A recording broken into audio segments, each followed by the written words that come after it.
Hey everybody. All right, let me get to my screen here. This will work well. Here we go. Okay, so this week is HCI. So this is kind of my favorite topic actually. Doesn't mean anything's bad, but anything else is bad, but I like this one a lot. I want to go through the Slack, and then I've got some other information on some of these things. I was just looking at the Slack. Okay, so, and yeah, just like last week, I'm not going to expand this because I don't want to deal with trying to figure out which window it's going to dump everything on. All right, so let's see what's been going on the Slack. I hope everybody liked the visualization one, or it was useful. That was cool that Mary was able to dig up a free Tableau for students. If you have any use for Tableau or the time to learn it, it is a really useful tool to have in your toolbox. If you search job openings in Tableau, you can find some pretty high-paying ones. So that's a good thing that she was able to dig those up there.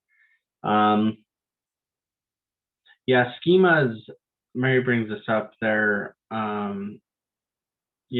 Schemas are tricky, especially because I do think, like what you said, they're responsible for confirmation bias. I don't know if they're 100% all confirmation bias comes from there, but confirmation bias is, essentially seeking schemas or manipulating our perceptions to fit schemas, which is something we all do anyway. And that's a normal thing our brain would do, right? Like if we're in a novel situation, we want to find the rules for that situation. If we've never been in it before, then we will find the closest approximation. It's actually some work I'm doing in cognitive modeling along a type of cognitive theory called instance-based learning theory, where your model essentially compares existing data to historical or memory instances and tries to find a closest match. It's also similar to like a nearest neighbor walk in traditional machine learning. So yeah, schemas are an odd one too, because they're nearly completely unconscious. They're developed without really any of our inputs and perpetuated without any of our inputs. So that's an interesting one on how to attack misinformation. It would be really interesting to look at, and I assume it'd be like most memory research, where our memory is pretty malleable and we can kind of, and hackable almost, but it'd be interesting to see if you could create really wacky schemas over just, I don't know, repetition of situation or something, but that would be interesting to look at that. I hope so I put in this link from Golden Krishna. Golden's a design lead at Google and has written a book. I believe it's called No Interface or something along those lines. But he talks about essentially his work is on multimodal interfaces and not needing a true UI. So that's an interesting breakdown, though, about how drop-downs are a pervasive thing in our HCI world and are bad in many instances. What I would say is it's less, if you get a chance to watch it, it's less about the fact that drop downs are fundamentally bad and more try to think about it as how we could take a good idea like a drop down and then over time our systems just make it bad. That is way more likely. It's unlikely that a bad UI element would become pervasive or popular without it having some, no, that wouldn't. It wouldn't make sense for a bad UI element to become pervasive and popular if it's bad. That's just, it wouldn't make sense. But good UI elements are messed with all the time, constantly, either intentionally or as a consequence of system growth or anything. So kind of keep that in mind as we go through HCI and just as you kind of experience design in your own things. Maybe you're working on designing an interface now that just has some cruft, some just technical debt in it almost, that's just like, this is bad, and it wasn't bad originally, but it is bad now, and we need to fix that. So that's something to think about. Let me see here. So that's interesting about The Woman Not Smiling, Jerry. There's an interesting, it's a philosophical thought experiment called What Mary Doesn't Know, and it's about, by Frank Jackson. It's about the idea of qualia, and essentially the question is, if you raised a child out in a monochromatic world, and then you essentially raised her to be like a color expert. So she's never seen color, but she understands what it is. She knows everything there is to know about the neurological foundations of color perception, visual processing, and everything. And then she goes into a room and sees a red balloon for the first time. Does that experience add anything to her understanding of color? And it's the idea of, is there something inherent to like that experience that maybe can't be quantified or taught? And yeah, I've always thought about that with the sky thing, actually. Like why is the sky blue? Because we say it's blue. Like, true, there's physics based, like the sky is the color it is because of X, Y, and Z. But why is it blue to us? Why? And think then about, you know, a clear day has like these certain qualia about it, these certain characteristics that also then pervade onto the color of blue that the sky is, right? So sky blue isn't fundamentally, I would wonder, is it fundamentally soothing, or is it just we have positive perceptions around that color because of its place on a clear blue day or clear sky blue day? So that's interesting there. Yeah, so let me see. Okay, Nathan's talking about cross-cultural pictures. Sorry if there's some pauses here. I intentionally haven't read these ones yet.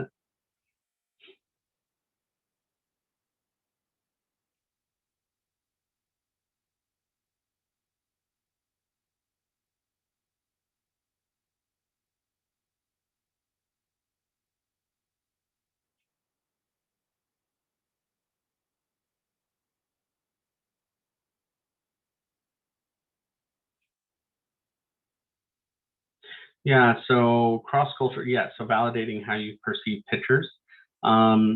It's really, especially when we're looking at, now, we'll get into it in this lecture about ubiquitous computing, right? You may find yourself in a situation where you're designing an interface that has to be cross-cultural. And, that could be interesting about that. And I understand clips of, or I've heard about the short film and Arrival of the Train and then people running away. I've heard of those like anecdotes. I didn't know if it was real. So that's interesting. But yeah, the first time you see it, that would be pretty jarring in terms of what it is. I mean, similar like what we talked about, if you showed somebody who had never been exposed to graphical, pictorial representations, and you showed them a picture, they would be pretty weirded out by what this piece of paper is. But they would still also be able to understand what it is, or what it's showing in its representation. So digital affordances, this is interesting. So especially with kids, this is a weird one, right? So it almost makes me wonder, and I'm sure this has been done, child development is one of the better researched areas of psych, right? So, but I'd wonder, are affordances truly learned at the child level? If you watch babies as they go through, you know, they might grab a door, right, to open it because there's a thing to grab, and they've been grabbing things with that claw grip for their entire life at that point. But I would wonder if it's a stretch to say they understand what that door then is supposed to do the first time they try to open it. I don't know. That's an interesting thought there. Um,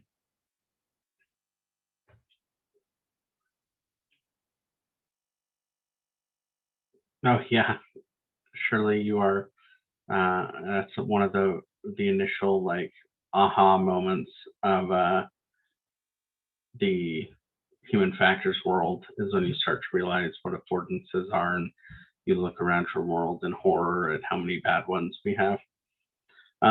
Digital affordances, could they be signifiers? Yeah, probably. That's probably closer to what they would be than affordances. But it's one of those questions, right? Of is digital design now so pervasive in our life that it has transcended just a signifier? Is it at that point do we have those affordances there? So I don't know. It's weird. So let's see, that's all the combos in there in the Slack. Um, spring breaks now, or I think it I think it's now for you guys. I can't remember. My kids is next week, so I that's like the only spring break really that matters to me. Um, so if it's this week or next week, whatever, hope you enjoy it. Midterms, hope they're going okay. If you need any help or have any questions, let me know. Just want to bounce something off me, that's fine. And we can kind of go from that. All right, so now let's see. Okay, let's start into HCI. So this to me is, I mean, sometimes they'll teach us at different points in an HCI course, but to me, this is like the fundamental problem with HCI and the fundamental problem in HCI. So it's named after a guy named Larry Tesler, worked at Xerox. You'll find as you go back in HCI, a lot of people work at Xerox. But the question here is, how much complexity do you pass to the user? So, this question here, should a software developer add complexity to the code to make the interaction simpler for the user, or should the user deal with the complex interface so that the software code can be simple? This is kind of the push-pull of all digital design, especially now, right? We have computers everywhere, so that and those interactions have to be relatively simple, right, for pervasive computing to exist. None of these, oh my gosh, I saw a commercial the other day about this deadbolt looking, this circle thing you could put on your deadbolt and then control your house's locks with an app, which sounds to me to be the single worst idea ever. I'm very anti Internet of Things generally, but imagine if to control that you had to open up a command line interface and issue commands like in a DOS prompt, or you had to do that to send a text message, old school IRC style. Like that would have totally undermined computing. So I'm pretty sure at this point, right, software developers have lost that war. The default is make it as simple as possible. Where you'll see this go away though is in systems as they age.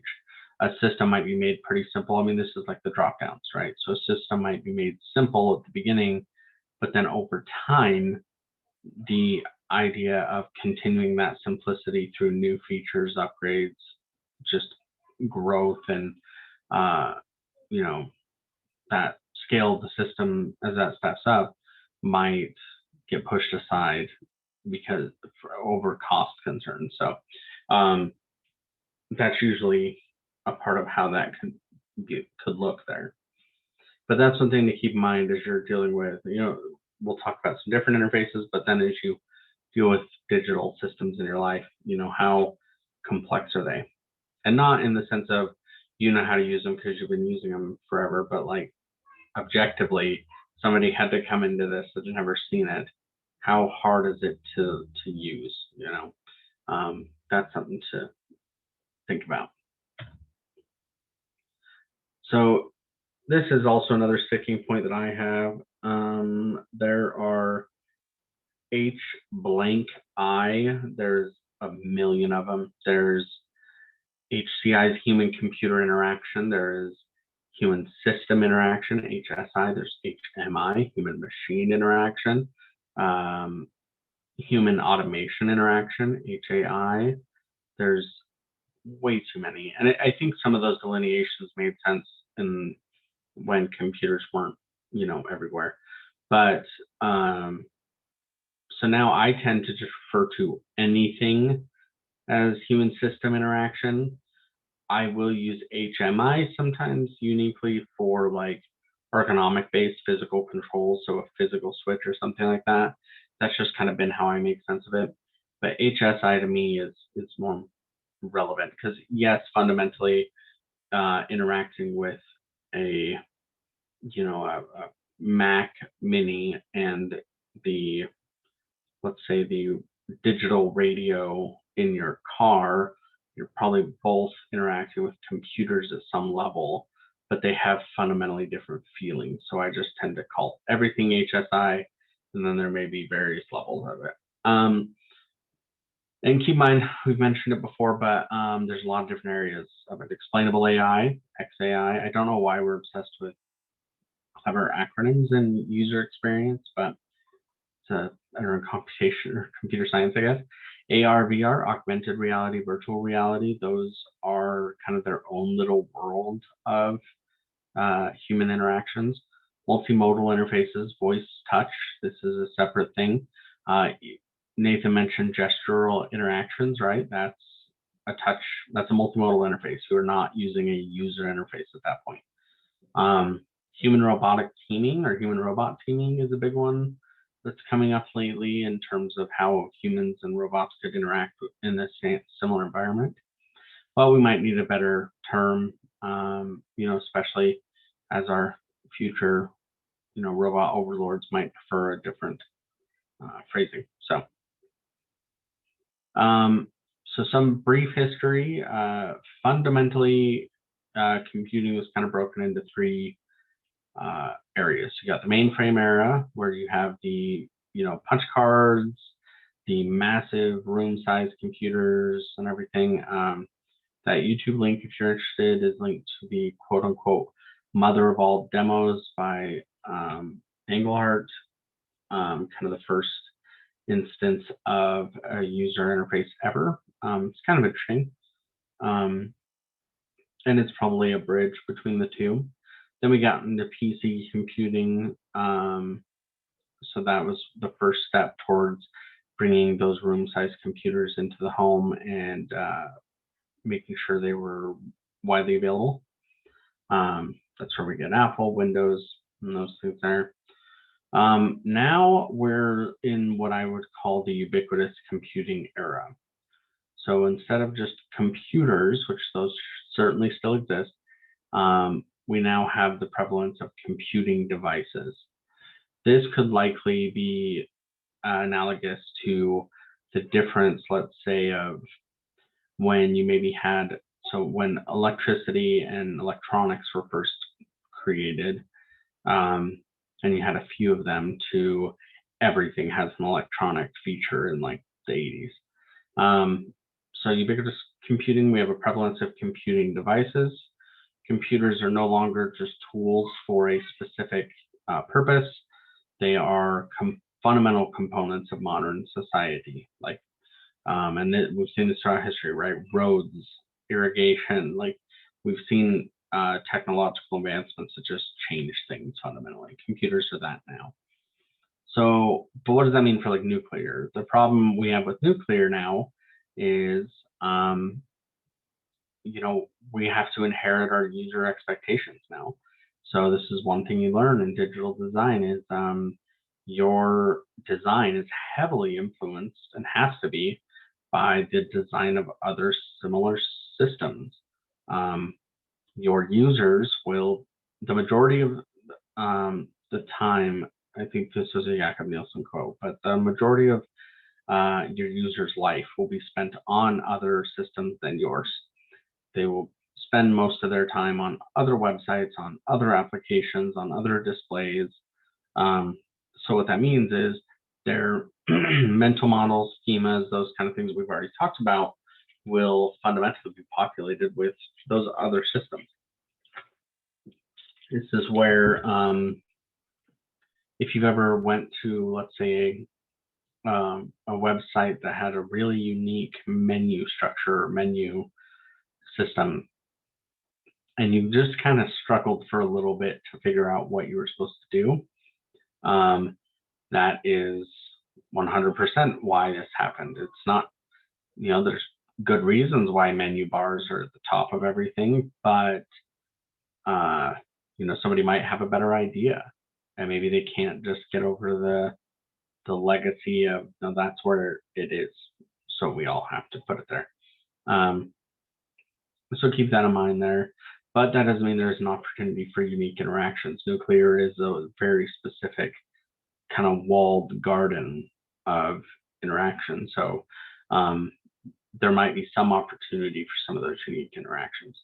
It also increases our risk envelope. So before you could train A to Z exactly what to do with this nuclear control system, it was unique enough. There was no overlapping with other things that could be confusing.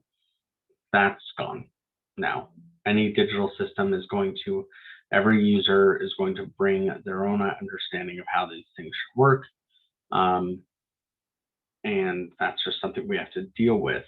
It also has some cybersecurity implications there that might, with digital design systems, it's really hard to hack a digital or an analog pressure dial. And then design implications, right? So we talked a little bit about the menu bar being on top. That's probably where your menu bar has to be if you're going to design a system. If you don't have one, you need one, because your users will expect some functionality of navigation and of control of their digital system, no matter what. So that's an important thing to keep in mind too. And there are a ton of systems in nuclear that don't. Even advanced ones, research-based ones where they've skipped over a lot of those design steps that take a lot of extra work, but are really, really important to make sure your users are just kind of at home. I talked a little bit about this. Oh, that's up there. About different naming conventions of everything. So user experience, these are the big ones that you'll need to know. And there's probably honestly one more, but user experience is going to be, let's see.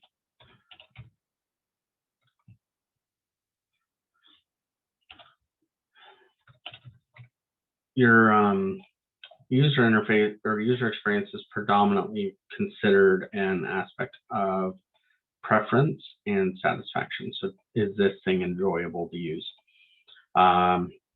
It tends to make people better at using it. So even though nuclear says they don't care if people are satisfied, well, it makes them better users, but it's kind of up to them. Usability is the efficiency. Can people go in and use your device properly and successfully and not make horrible mistakes? That's very important in nuclear. Information architecture. So finding information and navigation. This is one of my favorite areas of user experience and is some of the more difficult ones of just fundamentally trying to understand how your users will process the information in front of them and trying to flatten that hierarchy as much as you can so that they can get where they need to go accurately. User interface design, design of icons, buttons, interaction pieces, all of that. User interface design is something I'm not very good at because I'm not particularly artistic, but it is extremely powerful when people are. I mean, even little, a tiny drop shadow can give just enough three-dimensional salience, let's say, to a display to give the user that sense that they can interface with this object. All of that is really, really neat. And there's a lot of great work being done in there. And then interaction design, which is an area I try to specialize in, which is how users will communicate with the system. So some people might say just straight interact with the system, but it's less interaction and more communication. I mean, it's not like, we interact with a door. We reach out, we grab it, and we physically force it where we need it to be. Computers is a little bit different. Most of what we do, we're issuing commands, or when you're typing in a search request, you are asking a computer for information. And it's important to frame interaction in that way, that we are looking at this from a communication perspective, because that might significantly impact how we would design various things. And it can be really, really helpful, because also the interactions, obviously, the computer's response to your interactions have to be clear, concise, and direct, and make sense. Just like in a communication, I mean, if you were having a conversation and somebody asked a question, and then somebody jumped out, Albuquerque or something, it would be jarring if it didn't fit in there. So think about that when you're designing these systems, or you're looking at systems and how they work. Great example, I just moved to a Mac, first time ever. I also have an iPhone now. There are a lot of unspoken rules in these ecosystems.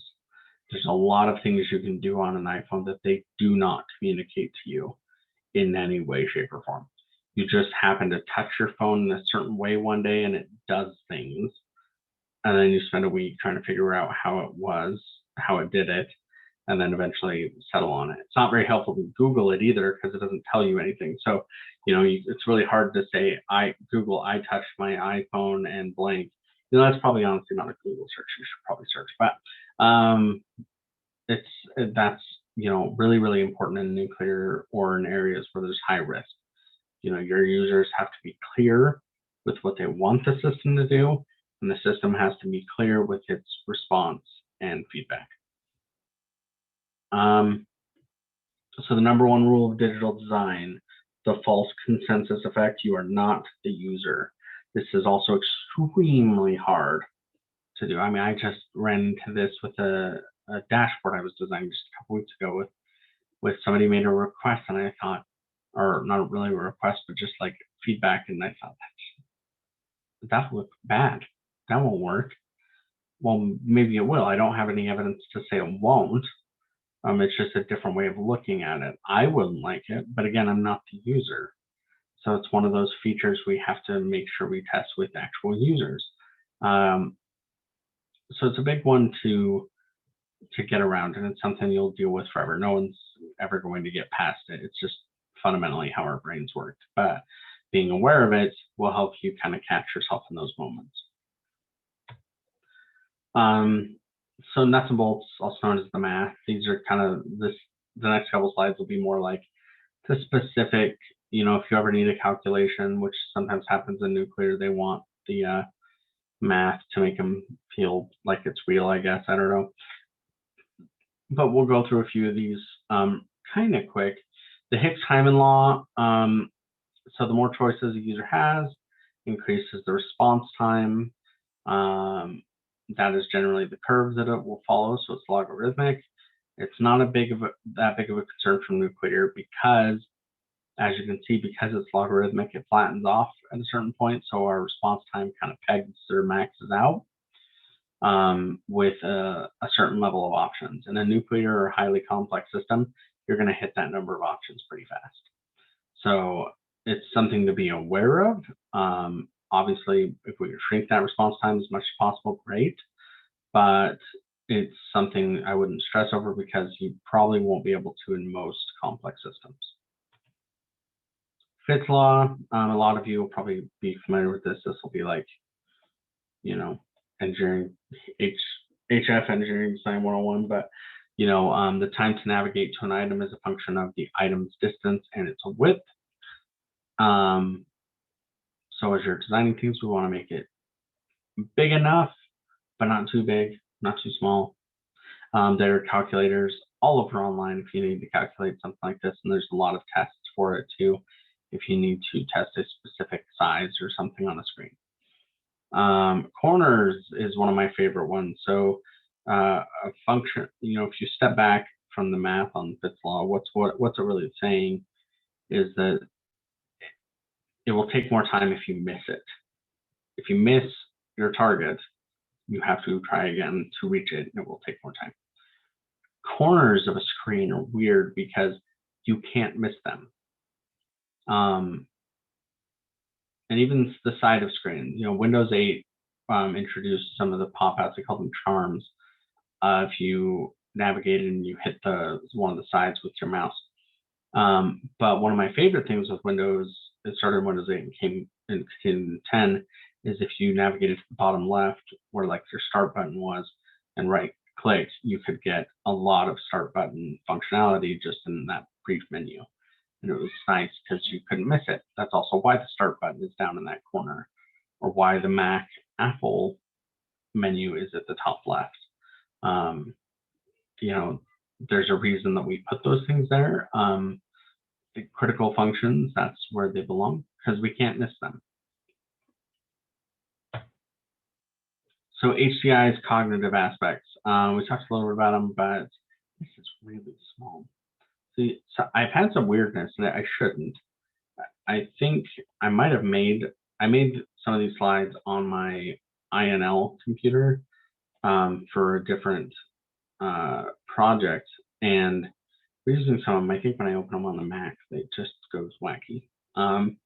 So the biggest thing with digital design to remember is you do not have a real world. So any type of realistic affordances or mappings that you're trying to use or lean on have to be faked and contrived. They have to be done well. So it makes it quite a bit more challenging than like standard industrial design. Now, mental models. So can you train a design that is counter to human needs? What I'm saying with that is, can you create a design, whether it's a system, a process, anything, and then train some, and let's say, let me start over. Can you design something that is just not compatible with human capabilities or human inclinations, like, the humans can do, we tend to do X, Y, and Z badly. So if you make a design that relies on that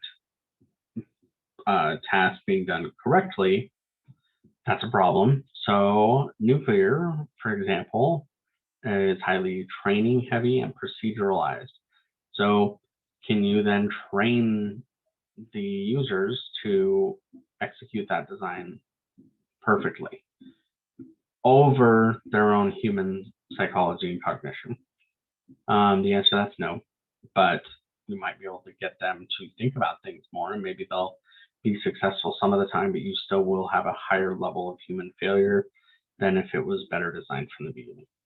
So you should design systems to take advantage of human abilities and minimize their faults. If you design counter to human ability, you will get human error. And here's some examples of things that we're bad at. We are bad at probabilities, not necessarily learning probability. We are bad at understanding probability fundamentally and what that means. When somebody says, oh yeah, it's a 60% chance you're going to die, I don't know about you, but if somebody said that to me, I'd feel like I was probably going to die. And if they say, hey, there's a 10%, or let's say a 4% chance somebody's going to win this election, that means that 4 out of 100 times that person's going to win. But that's also treated as impossible, by a lot of those people. So we're not good at that. So we try to avoid designing things that make people do that. Future planning or forecasting current state into the future is something we are very bad at. We just don't have a lot of that ability to kind of handle all the variables that come as we try to slide something into forward in time. we are not good at judging ourselves. That's not true. We're very good at judging ourselves. We're very bad at doing it accurately. Most people will dramatically overestimate their capabilities when they're talking about themselves, and will underestimate or overestimate their capabilities when they're thinking about themselves, underestimate the capabilities of others. So if you have designs, let's say, that rely on some of these things, that's a problem. There's another one we'll get to later that's a little bit more common. We'll get to later in the lecture that also shows this pretty well. So now we're going to get into some kind of basic HCI concepts. So direct manipulation. And what I would say is these concepts are largely non-negotiable in your design, unless you have a very clever thing that you're going to be doing, and it works and it's well tested. But in general, I've been around for 20 plus years for a reason. So direct manipulation was popularized with desktop computing and desktop UIs with Windows 95 and the similar Mac OS at the time. It's the idea that you can directly interact with and manipulate digital objects. That's why we have desktops the way they are. We can move things around because it somewhat mimics a mental model that we can pick up a file and move it to a different drawer, for example, and that can be an analog to moving things in our file explorer.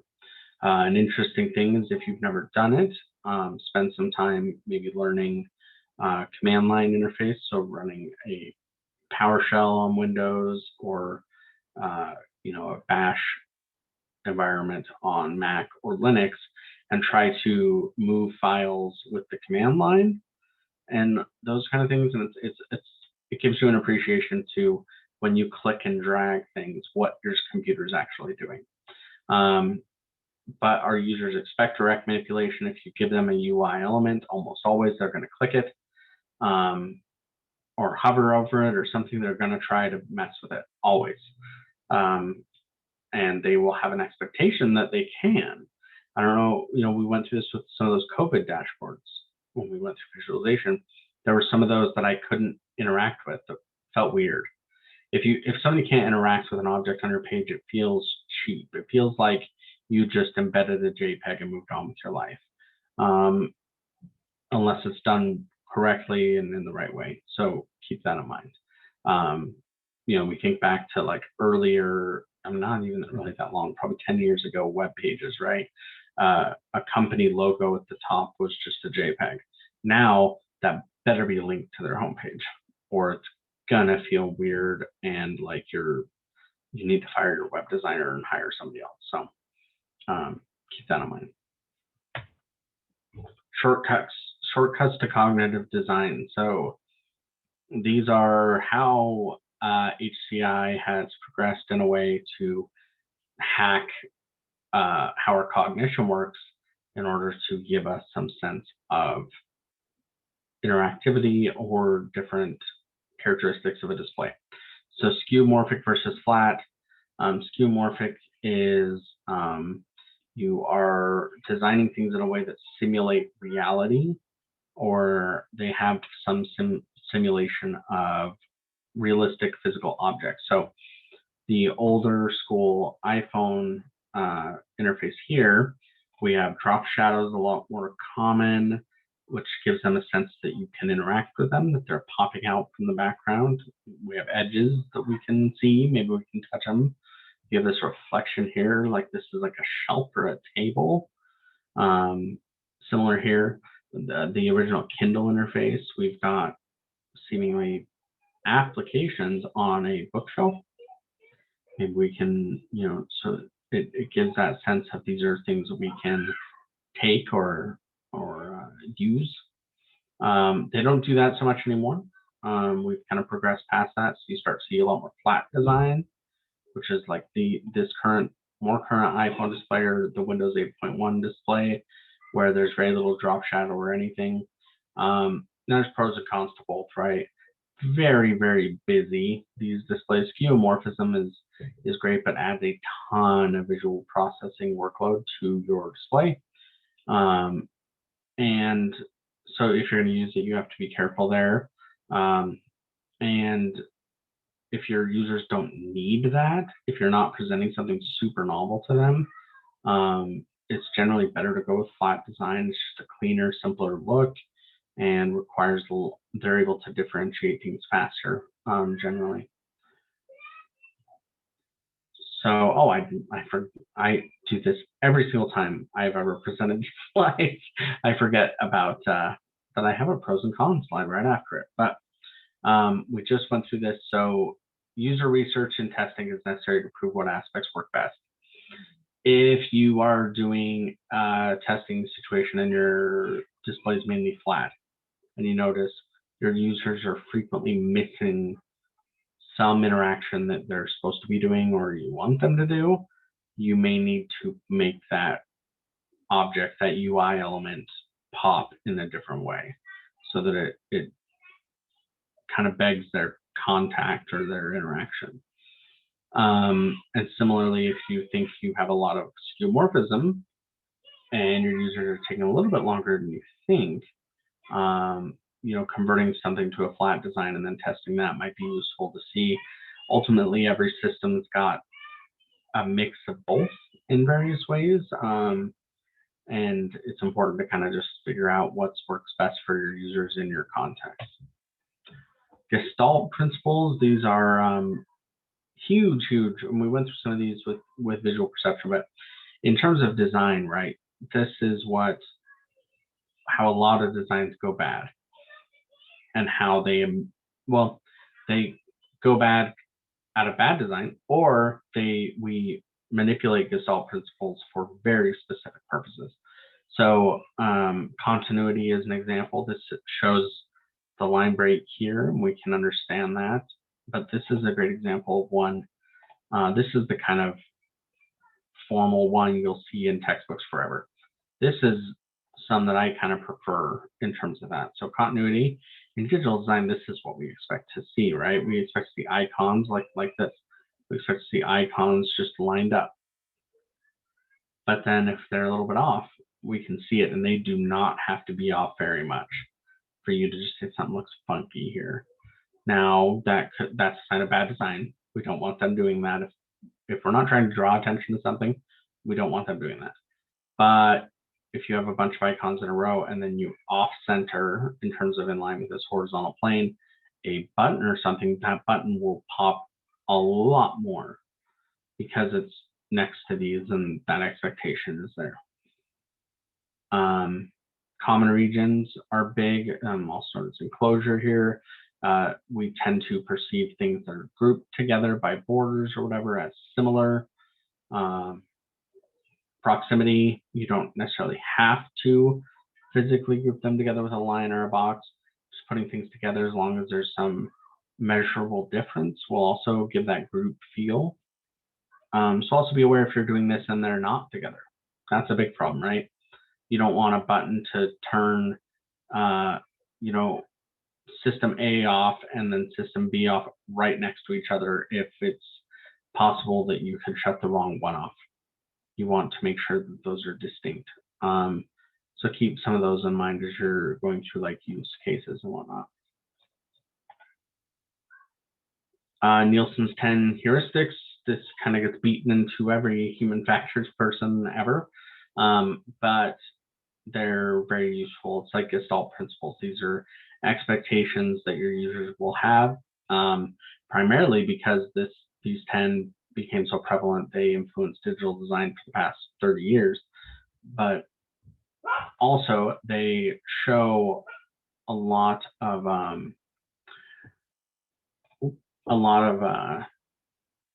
things that users expect. User control and freedom, like Control Z. We expect to be able to undo our mistakes. This is also why we expect navigation. We want to be able to understand that. Match between your system and your real world. This shows a pointer finger because we think of pointing and clicking, but you want to make sure that your system, the way it interacts, the way it feels, is similar to how it would if it was a realistic system. Realistic in the sense of a physical system. Recognition rather than recall is a big one. try to not make your users remember anything. Digital design, you're not limited by physical space here. So you can make as many little pop-up reminder boxes, preferably not pop-ups too much, but you can build those into your interfaces that are smart control suggestions or decision supports that can be helpful. There's a lot more in depth on these. If anybody wants me to go more in depth on any of them, I can. There's a ton of writing on these, so you should be able to find a lot of different examples there. Next is stimulus response capability, or compatibility. So this is essentially how well is the stimulus and response synced up with your users. So the top one, telling them to hit left, the correct option is to hit the left button, but more importantly, left on the screen is truly on the left. Now the one on the bottom though, it is on the right. That is a problem, and it depends on, I think if I remember right, this is also one of those famous images. The actual study was click the button on the side of where the word appears. And that's where it's difficult there, where it says left, we think left, versus where the actual box is there. Kind of a complicated image, but there really isn't a ton of great ones. This next one isn't technically stimulus response compatibility, but it always made more sense to me. So this to me is stimulus response compatibility. When you set up your dual monitors or whatever, and you have to align where they are, that to me is stimulus response compatibility, making sure that your computer is going to respond in line with how your world is set up. We've all done it where we set up monitors and it flips them. So you go to the left on one monitor and then you pop out on your monitor on the right or something. That's extremely jarring. And that to me is what we're looking at down here. So this one's always been a little bit more effective to me. But yeah, if anybody on the Slack has a better breakdown of stimulus response compatibility, feel free to offer it. It's definitely something I was stuck on for a lot of time in my master's. So mappings and affordances, we won't spend a ton of time on this because we've talked about them already. Mappings are physical design, affordances are cognitive. And in digital, a lot of this goes out the window, right? In a sense. So it's definitely a lot different than how we normally would use it or use those terms. Excuse me, use those terms. But they might still be useful for that. Norman's Gulf. So Don Norman, the other N in Nielsen and Norman. This is essentially a feedback loop, right? This is how we interact with our world, and this is also how we interact with digital systems. How do I work this? What can I do? We then try things. The world responds or it doesn't. We go back and keep going. Did it give us the response we wanted? Yes, then continue that action. Did it not respond at all? Okay, then whatever I did obviously has no effect. And that's kind of the process there. So important to consider what your users' goals are going to be with your system. We talked a little bit about visualization, so I won't spend a ton of time on this one. We're bad at relative comparisons. I talked about that with pie charts. And this one's a huge example of that, right? This big blue one matters.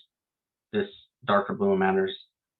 All the other colors, they're there, but I don't know what that means relative to everything else. It doesn't have any value for me at that point. This chart is a 3D column chart.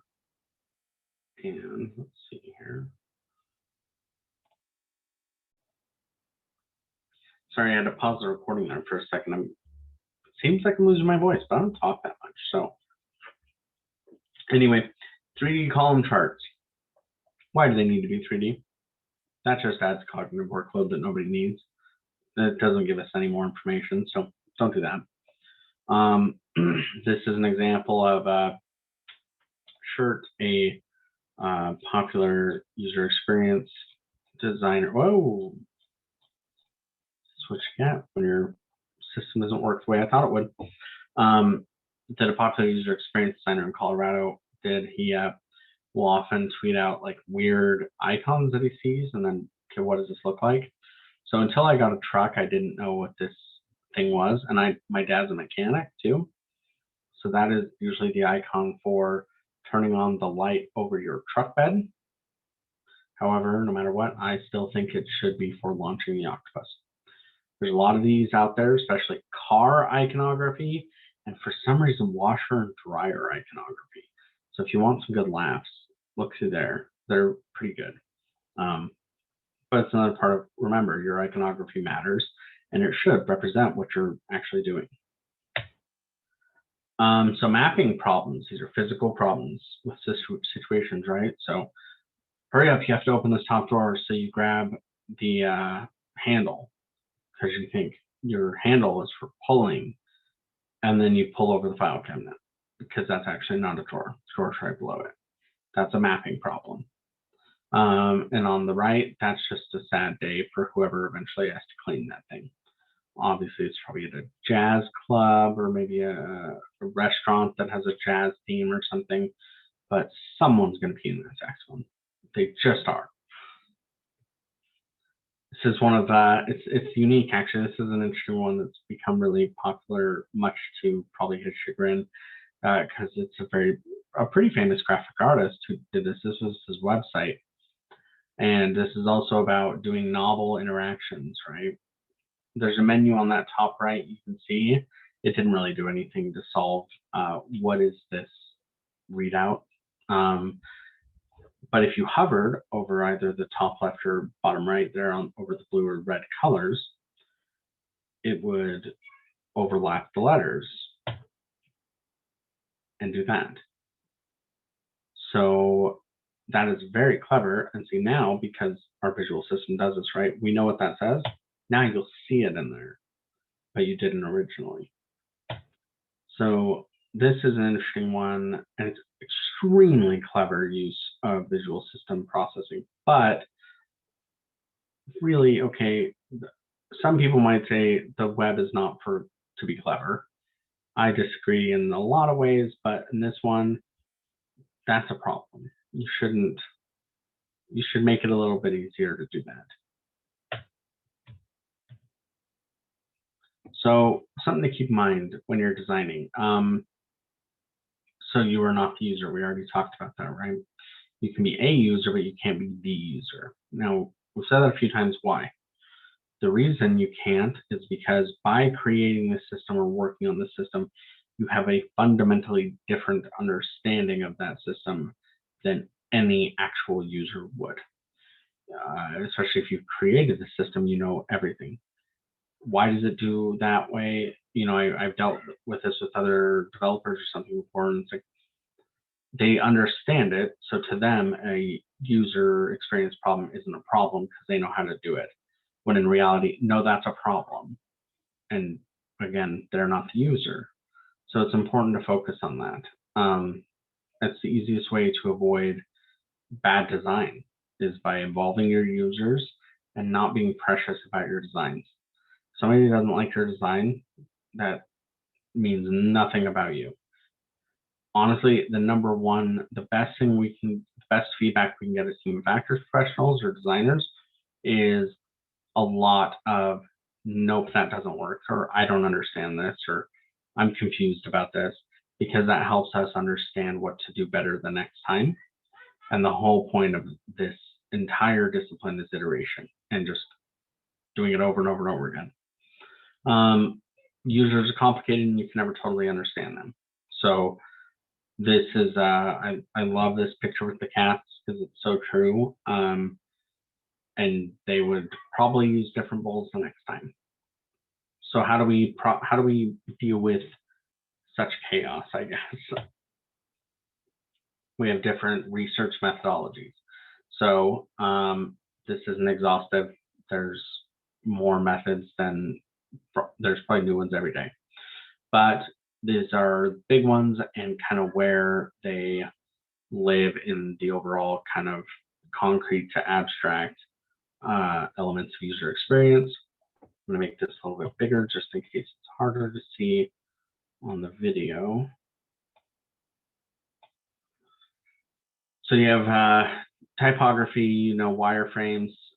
Think alouds are very useful. If you aren't familiar, think alouds are where you put your user into, you give them the system to play with, you sit there with them, you don't direct them at all, and you just tell them to think about everything they see and to truly think aloud, like, oh, what does this do? Oh, that does that. Interesting, weird. I would have thought that does this, and you get that information. I love them, and I will die on the hill that they're some of the most powerful user experience tools that exist. Heuristic evaluation is essentially expert evaluation. It's going to somebody who knows human factors or knows design really well, but is not directly involved with your design, giving it to them and saying, hey, will you go through this and checklist it or whatever and find issues for it. Also very useful. Then you get storyboards. Cognitive walkthroughs are essentially cognitive task analysis.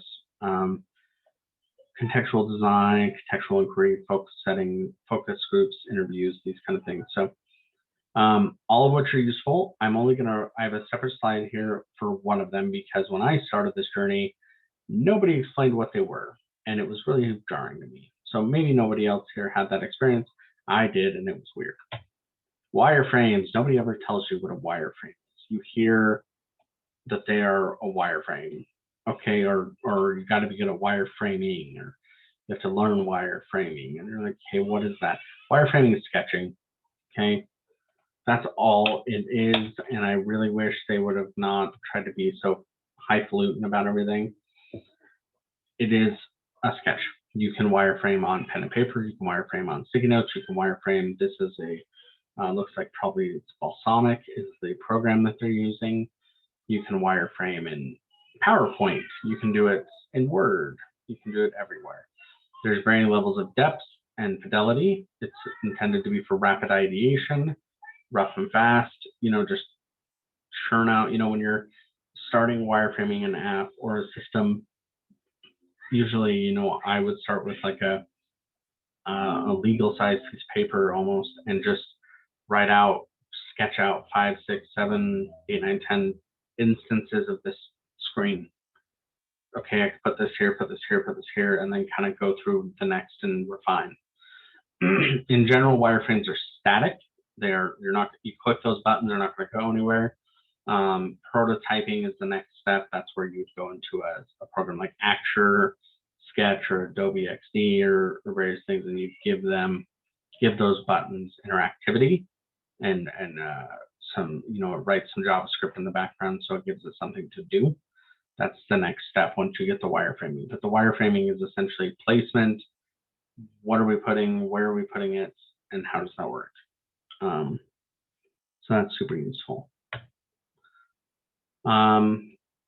Then just going through the human-computer model human processor. We already talked about this, but some of these amounts of time can be very useful if you need it in terms of how fast people will go through things. This would probably matter in like aviation or something where you have really low tolerances for time failure. So keep that in mind. Those do exist. Multiple resource theory we went to a little bit. Your brain has attentional resources along various horizontal, vertical planes or fields or groups, and that changes depending on where you're at. So keep in mind, don't overload your people with auditory things or visual, have a mix in there, Most design questions have been solved. This is one of the things to talk about, at least right now with the way computers work. Ubiquitous computing, this is menu navigation is a big one. There we go. So application design, there's some room for novel work in application design. Web design's pretty static now, but with mobile devices, we get some creative things. Sometimes there's novel things, but not often. Netflix is a great example. That kind of scrolling, like a gallery slideshow on steroids, has become popular there. HCI and human error. So remember, in a digital system, you have no physical constraints. There is no need for core design. You're not going to run out of room. That's why you can give people reminders for recognition over recall to those things. Understand the humans, make a system for them, and try to be aware that one of the biggest problems, like in nuclear, is they'll try to think, well, humans operate in this fixed way. And no, they don't. This would be similar from an engineering perspective. Mary might get a kick out of this from her mechanical engineering background, but what if your pump showed up to work one day and decided you wanted to be a valve? That is what human error and humans just do. So you have to design systems that are resilient and make the right and correct decision, the easy one, and be resilient to failure. Dark patterns. So this is kind of a wall of text. Feel free to scroll through there if you want. I would recommend looking up examples for each of these. This is the exploitation of human cognition for financial gain in digital design. We've all experienced this. This is the pop-up that, hey, do you want to sign up for this thing? Yes or no. And if you click no, it also says like, oh yes, I want to continue paying myself or something, which is confirm shaming. Or there's no X to click it out. Or my favorite one, the X is the same color as the background of that button. So it's impossible to see. You just have to wait until your cursor responds. A lot of that are dark patterns. So don't slip into those. Nuclear, you're probably not going to have a need for dark patterns much, but just be aware of these, that it's become really popular the last few years, and it is an abomination. Final thoughts. So digitization is the future of nuclear. Most of nuclear is analog right now, so digital design is going to become the thing over the next 5, 10, 15 years. It kind of has to be. They're running out of parts for those old systems. They've got to move. So HCI is going to have a huge, pressure on it to make good reproducible systems. Information visualization and aggregation is important. If we're moving to digital, how do we condense those gigantic physical control rooms into a couple screens on a display? INC design, so this is instrumentation and control design. Engineering or technical versus user focused. This is true also with software design. Don't let your engineering design dictate your user design. This is about that conservation of complexity thing. And then I'll leave you with a couple of quotes there that are just important to keep in mind and remember. Also, I think I forgot to mention this at the beginning. I sent out a OneDrive link for everybody. I uploaded these slides. They're not broken out very well. There's two like really, really big PowerPoint presentations in there, and we were in those presentations for a few weeks. But if there's something specifically you're looking for and you don't want to dig through or you can't seem to find it, let me know. I'll tell you where it is. So that, I think, is it. I hope everybody is either having or will have a good spring break, and we will talk later. Thank you.